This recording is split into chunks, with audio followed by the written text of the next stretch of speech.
Mariam Saïd, 5e vice-présidente de la collectivité en charge de l'éducation, la formation et l'insertion professionnelle, est avec nous. Bonsoir, madame. Bonsoir, Juliane. Alors, cette signature de convention, en quoi est-elle bénéfique pour le CNAM et les auditeurs qui se rendent au CNAM? Alors, bonsoir à tous, à tous les auditeurs qui regardent la télé ce soir. Alors, comme vous savez, le département est donc au chef de file de la formation professionnelle. La convention signée aujourd'hui avec l'administrateur général des CNAM consiste à créer un vrai centre CNAM de Mayotte. Pourquoi il est faux, celui qu'on a? Celui qu'on avait avant, c'était juste un centre d'inscription et d'examen. Ça veut dire concrètement qu'il n'y avait pas d'auditeurs physiques dans le CNAM, c'était des murs vides, c'est bien ça? En fait, les cours se faisaient à distance. Aujourd'hui, le CNAM va avoir ses propres formateurs et les formations seront dispensées à Mayotte. Ce qui était le cas avant, parce qu'on se rappelle, le CNAM était ouvert, puis fermé, puis réouvert. Mais depuis 2014, on a l'impression qu'il vivote un peu. C'est bien cela, en fait, que vous nous dites. Alors, de 2014 à 2017, le CNAM, comme je l'ai dit tout de suite, était un centre d'inscription et de formation et d'examen. Aujourd'hui, c'est un centre CNAM de Mayotte. Le département, pour une meilleure montée en compétences des travailleurs et des demandeurs d'emploi, le département a donc décidé de prendre en main le CNAM afin de permettre aux gens qui sont en emploi de monter en compétences dans leur entreprise ou au sein de leur administration, et puis aussi aux demandeurs d'emploi de justement aussi monter en compétences afin de pouvoir avoir un métier aussi bien à Mayotte ou dans la région ou ailleurs.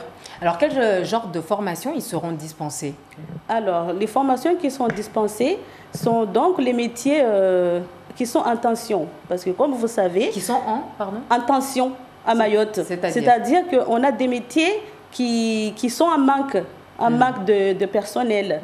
Comme par exemple le médico-social.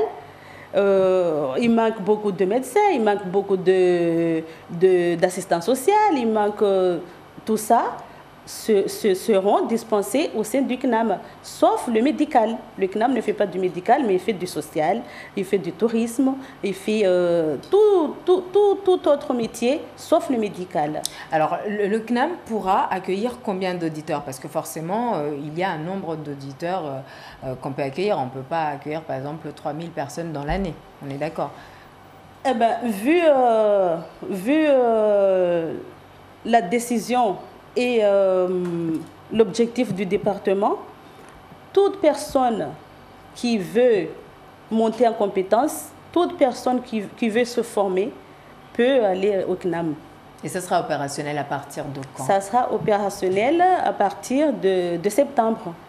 La convention qu'on a signée aujourd'hui sera opérationnelle à partir de septembre parce que c'est là que les formations vont commencer à se faire au sein du CNAM, comme la convention le dit aujourd'hui. Alors, vous avez parlé tout à l'heure du conseil départemental en tant que chef de file de la formation professionnelle. Et vous, justement, en tant que vice-présidente, vous vous occupez de ce poste-là. Quelles actions concrètes ont été mises en place de ce côté-là depuis votre mandature et quels chantiers en cours ou à l'étude avant la fin de cette mandature? Alors, le conseil départemental et donc le chef de file, c'est-à-dire que le conseil départemental est le payeur, l'acheteur de toutes les formations.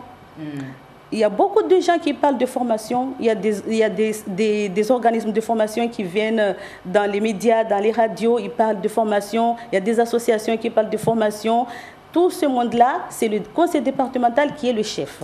Qui achète donc les formations ou qui octroie le budget à ces entités pour que la formation puisse être donnée donc aux jeunes de Mayotte ou aux demandeurs d'emploi. Vous avez des exemples concrets de formations que vous avez attribuées, que ce soit ici ou à l'extérieur, parce que les formations ne s'arrêtent pas qu'à Mayotte, on est d'accord? Oui, alors le conseil départemental fait beaucoup de choses. Par exemple, je vais juste donner un exemple concret. En 2016, on a mis l'antenne RTS à Mayotte, à Kaweni. Donc l'antenne RTS forme les travailleurs sociaux.